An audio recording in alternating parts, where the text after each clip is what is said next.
नमस्ते दोस्तों, 2024 हमारे देश के लिए सबसे बड़ा साल होने वाला है और आप जानते हैं क्यों। A blockbuster political year in next 5 months, India will witness a political clash never seen before. 2024 के जनरल इलेक्शंस काफी नजदीक है और ऐसे में पॉलिटिकल पार्टीज काफी सारा पैसा marketing, blame games, narrative building and allegations पे लगा रही है। मोदी जी, अगर हिंदुस्तान में कोई जात नहीं है और सिर्फ गरीब है तो आप अपने आप को 24 घंटा ओबीसी क्यों कहते हो? कि हमारे कम पढ़े लिखे प्रधानमंत्री हैं, पैसे की हवस है, जो भी आता है 2 लाइन उनके उसमें बोल दे, गले मिल ले, पार्क में घूम ले, अडानी को 2 कंपनियों का ठेका दे दे, बदले में पता नहीं देश का क्या क्या बेच दिया इन लोगों ने। मैं कांग्रेस की मुसीबत समझता हूँ। बरसों से एक ही फेल्ड प्रोडक्ट उसको बार बार लॉन्च करते हैं, हर बार लॉन्चिंग फेल हो जाती है। दोस्तों, इतने बड़े कियोस्क के बीच में सबसे बड़ा सवाल ये आता है कि हमारे जैसे सामान्य वोटर्स किसी पार्टी के परफॉर्मेंस को कैसे एनालाइज करेंगे। पिछले 2 टर्म से बीजेपी सत्ता में है, अगर हमें बीजेपी का परफॉर्मेंस एनालाइज करना है तो हम कैसे करेंगे। दोस्तों, सबसे बड़ा सवाल यह है कि नरेंद्र मोदी जी ने जो अच्छे दिन का वादा किया था, क्या वो फुलफिल हुआ या नहीं। इसका जवाब जानने के लिए मैंने बीजेपी के मैनिफेस्टो में किए गए रिटन प्रोमिसेस एंड दूसरी रिपोर्ट्स को एनालाइज किया है, जिससे कि आपको एक अनबायस्ड ओपिनियन मिले। इस वीडियो में मेनली मैं 4 क्वेश्चंस के आंसर दूंगा। सबसे पहला ये है कि बीजेपी ने अपने मैनिफेस्टो में कैसे प्रॉमिस किए थे। दूसरा कि इन प्रोमिसेस में से कितने प्रोमिसेस फुलफिल हुए। तीसरा सवाल ये है कि कितने प्रोमिसेस फुलफिल नहीं हुए। और चौथा सवाल ये है कि क्या बीजेपी की परफॉर्मेंस यूपीए से अच्छी थी या फिर नहीं। मैनिफेस्टो में मेनली 9 कैटेगरीज को शामिल किया गया था, जिसमें से इस वीडियो में मैं पहले 4 कैटेगरीज को इंक्लूड करने वाला हूँ, जो कि है security, agriculture, economy and infrastructure. और इन्हीं कैटेगरीज में बीजेपी ने काफी अच्छा परफॉर्म किया है। दूसरी कैटेगरीज को मैं पार्ट 2 में इंक्लूड करूंगा। तो चलिए सबसे पहले बात करते हैं सिक्योरिटी के बारे में। बीजेपी ने स्ट्रॉन्ग फोकस का वादा किया था national security and internal law enforcement पर। ये प्रोमिसेस इतने बड़े थे कि उनके मैनिफेस्टो में जीरो टॉलरेंस पॉलिसी का भी मेंशन किया गया था। दूसरा सबसे बड़ा प्रॉमिस ये था कि जम्मू कश्मीर की सिक्योरिटी को बढ़ाना एंड आर्टिकल 370 को हटाना।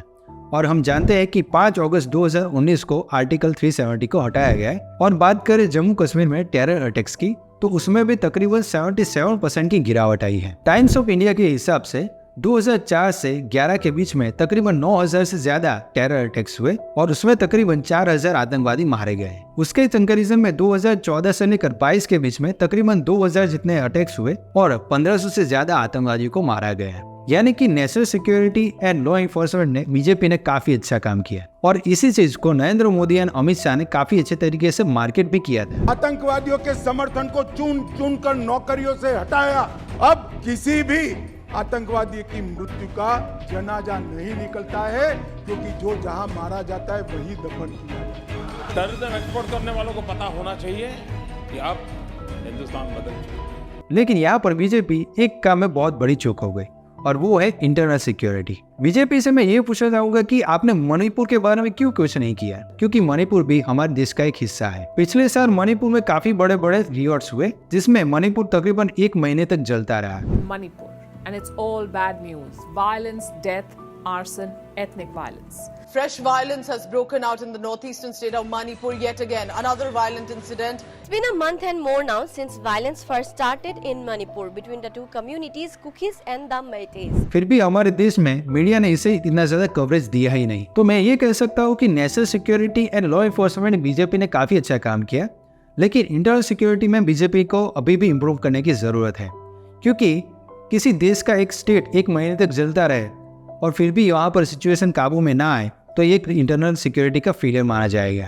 और हमें अभी तक पता नहीं है कि मणिपुर में सिचुएशन कैसी है। दूसरा प्रॉमिस किया था बीजेपी ने हमें मैनिफेस्टो में कि मेंशन किया था पुलिस फोर्स को मॉडर्नाइजेशन करना है, और इसके लिए गवर्नमेंट ने तकरीबन 26,000 करोड़ का बजट अलोकेट किया था और उसमें से तकरीबन 18,000 करोड़ का बजट सिर्फ Jammu Kashmir and north east India के सिक्योरिटी को बढ़ाने के लिए खर्च किया जाने वाला था। लेकिन इससे रिलेटेड डेटा मुझे कहीं नहीं मिला। लेकिन 2022 की पार्लियामेंट की रिपोर्ट के हिसाब से हमारे देश में पुलिस पब्लिक रेशियो 152 पर लाख पर्सन है और ये रेशियो यूनाइटेड नेशंस के स्टैंडर्ड्स के भी नीचे है। नेशनल क्राइम रिकॉर्ड ब्यूरो के हिसाब से क्राइम अगेंस्ट वुमेन भी काफी ज्यादा बढ़ा है। 2012 में क्राइम अगेंस्ट वुमेन के केसेस तकरीबन 2,44,000 के आसपास थे, जो कि 2022 आने तक 4,28,000 के आसपास हो चुके हैं। यानी कि क्राइम में तकरीबन 43% की बढ़ावट हुई है। एग्रीकल्चर सेक्टर की बात करें तो बीजेपी ने और नरेंद्र मोदी जी ने खुद फार्मर्स की इनकम को डबल करने का वादा किया था, और वो भी 2022 तक। 2022 जब भारत की आजादी के 75 साल होंगे, हमारे देश के किसान की आय डबल होनी चाहिए, 2 गुना होनी चाहिए, और उसके लिए हम काम कर रहे हैं। क्योंकि हमारे देश में 20% से ज्यादा किसानों की इनकम पॉवर्टी लाइन से भी नीचे है। लेकिन क्या वाकई में किसानों की आय डबल हुई या फिर नहीं, चलिए देखते हैं। दोस्तों, कुछ लोग समझते हैं कि अगर किसान की आय 10,000 रुपए तो उसकी इनकम 20,000 रुपए हो जाएगी, लेकिन ऐसा नहीं होता।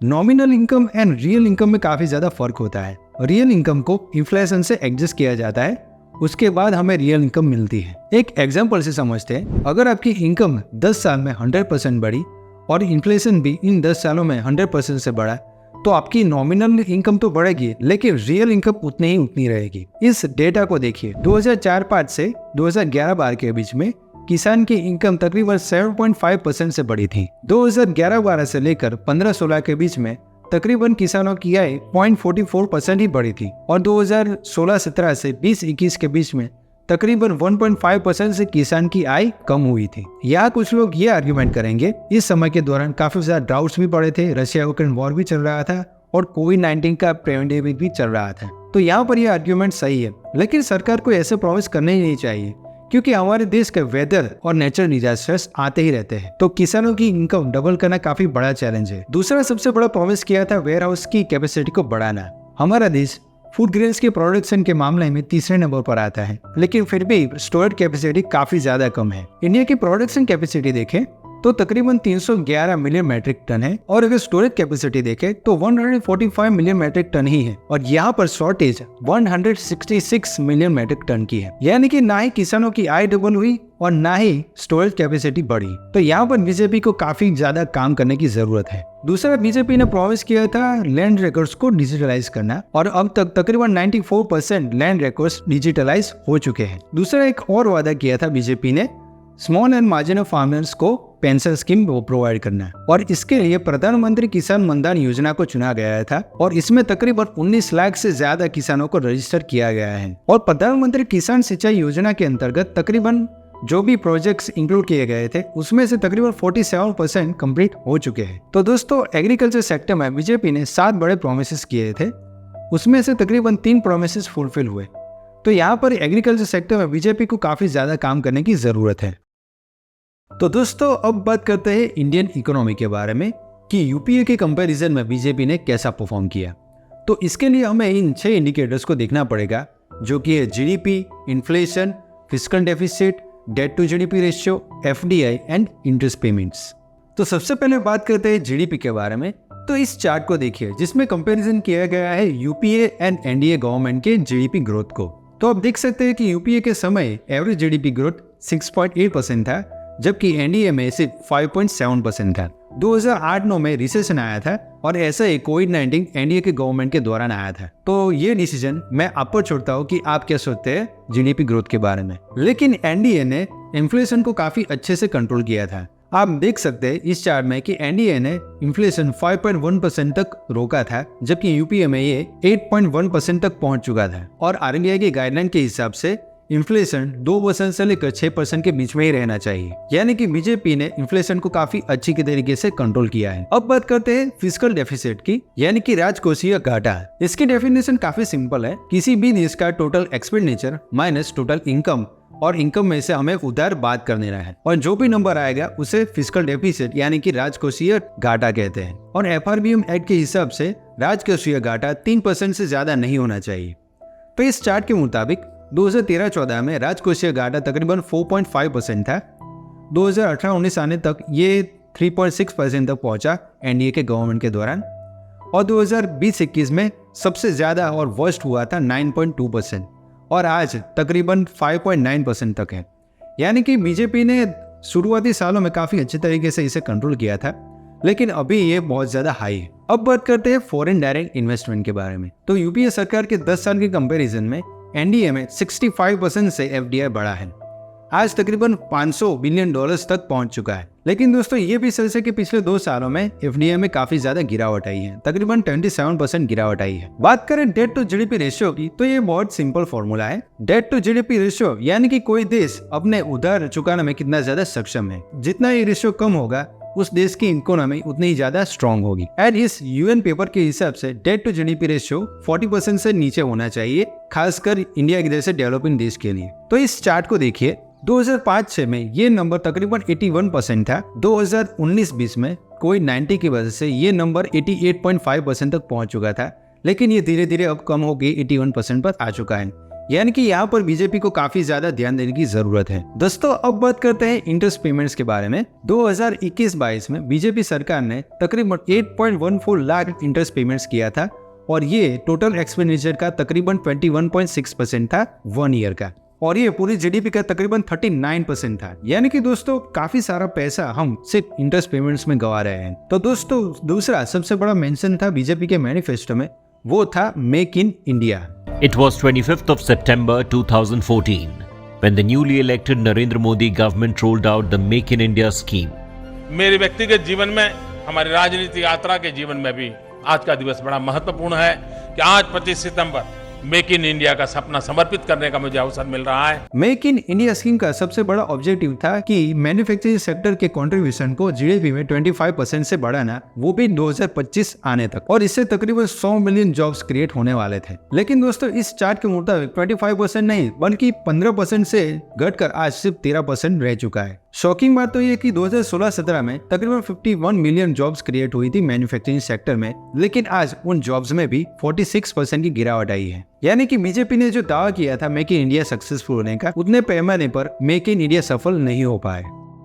अब दोस्तों बात करते हैं इंफ्रास्ट्रक्चर्स के बारे में। बीजेपी अपने आप को ग्रैंड इंफ्रास्ट्रक्चर बनाने वाली पार्टी के तौर पर मार्केट करती है, वो भी रिकॉर्ड टाइम में। तो चलिए देखते हैं कि क्या ये क्लेम सही है या फिर नहीं। तो उसके लिए हमें रोड्स, रेलवेज एंड पोर्ट्स के डेटा को एनालाइज करना पड़ेगा। रोड्स की बात करें तो बीजेपी ने अपने मैनिफेस्टो में वादा किया था 60,000 किलोमीटर का नेशनल हाईवे को पीछे अगले 5 साल में बनाना और उसे डबल कर देना 2022 तक। और दोस्तों तकरीबन पिछले 9 साल में 50,000 किलोमीटर का नेशनल हाईवे बन चुका है। जो 2013-14 में 97,000 किलोमीटर का था, वो आज 1,45,000 किलोमीटर तक पहुंच चुका है। उसके ऊपर रोड्स के कंस्ट्रक्शन की स्पीड भी काफी ज्यादा बढ़ चुकी है। 2013-14 में रोड कंस्ट्रक्शन की स्पीड तकरीबन 12 किलोमीटर प्रति दिन की थी, जो कि आज बढ़कर तकरीबन 28 किलोमीटर प्रति दिन की हो चुकी है। और हमारे देश में रोड्स इंफ्रास्ट्रक्चर काफी ज्यादा मैटर करता है, क्योंकि हमारे देश में 85% passengers and 70% good traffic road से ही कैरी होता है। अब बात करते हैं रेलवेज के बारे में। तो बीजेपी ने अपने मैनिफेस्टो में वादा किया था कि सभी ट्रेन को इलेक्ट्रीफाई किया जाएगा, एंड आज डेटा के अकॉर्डिंग मार्च 2023 तक 58,000 किलोमीटर यानी कि 90% ब्रॉड गेज रेलवे को इलेक्ट्रीफाई कर दिया गया है। 2014 से आज तकरीबन 37,000 किलोमीटर को इलेक्ट्रीफाई किया गया है, और उसमें से 50% सिर्फ 5 साल में किया गया है। दूसरा एक प्रोमिस किया था गवर्नमेंट ने ईस्टर्न और वेस्टर्न फ्रेट कॉरिडोर को कंप्लीट करना, वो भी 5 साल में। और आज देखें तो eastern dedicated freight corridor complete हो चुका है और ऑपरेशनल भी हो चुका है, and western dedicated freight corridor तकरीबन 74% तक उसका काम कंप्लीट हो चुका है। अब बात करते हैं पोर्ट्स के बारे में। तो बीजेपी ने पोर्ट्स की कैपेसिटी को डबल करने का वादा किया था, एंड दोस्तों ये ऑलरेडी हो चुका है। पोर्ट्स की कैपेसिटी 8,710 लाख टन थी, वो आज बढ़कर 16,100 लाख टन हो चुकी है। और सिर्फ इसका टर्न ओवर टाइम भी 24 घंटे से घटा है, और ये टाइम यूएसए, जर्मनी या सिंगापुर से भी काफी अच्छा है। रिन्यूएबल एनर्जी की बात करें तो बीजेपी ने अपने मैनिफेस्टो में वादा किया था 164 गीगावाट के टारगेट को अचीव करना 2022 तक, और आज 120 गीगावाट तक पहुंच चुकी है। यानी कि ये टारगेट तकरीबन 64% कंप्लीट हो चुका है। तो दोस्तों ये थी रिपोर्ट बीजेपी के परफॉर्मेंस के बारे में। तो इन 4 category security, agriculture, economy and infrastructure में बीजेपी ने काफी ज्यादा अच्छे से काम किया है, लेकिन अभी भी 5 कैटेगरीज बाकी है, उसका वीडियो मैं जल्दी लाने वाला हूँ। तो दोस्तों कैसा लगा ये वीडियो कमेंट बॉक्स से जरूर लिखिए, और आप क्या सोचते हैं कि बीजेपी ने कैसा काम किया कमेंट बॉक्स से जरूर लिखिएगा। अगर आपको ये वीडियो पसंद आया हो तो मेरे चैनल को सब्सक्राइब कीजिए, लाइक कीजिए और अपने दोस्तों के साथ शेयर भी कीजिए। तो इस सीरीज का पार्ट 2 जल्दी आएगा, तब तक के लिए हैव अ नाइस डे। जय हिंद, जय भारत, थैंक यू।